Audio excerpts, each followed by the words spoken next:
సస్యశ్యామల దేశం అయినా నిత్యం క్షామం.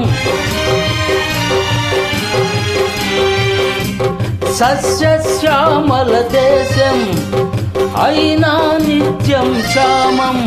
ఉప్పొంగే నదులు జీవజలాలు, ఉప్పు సముద్రం పాలు. యువకుల శక్తికి భవితవ్యానికి ఇక్కడ తిలోదకాలు.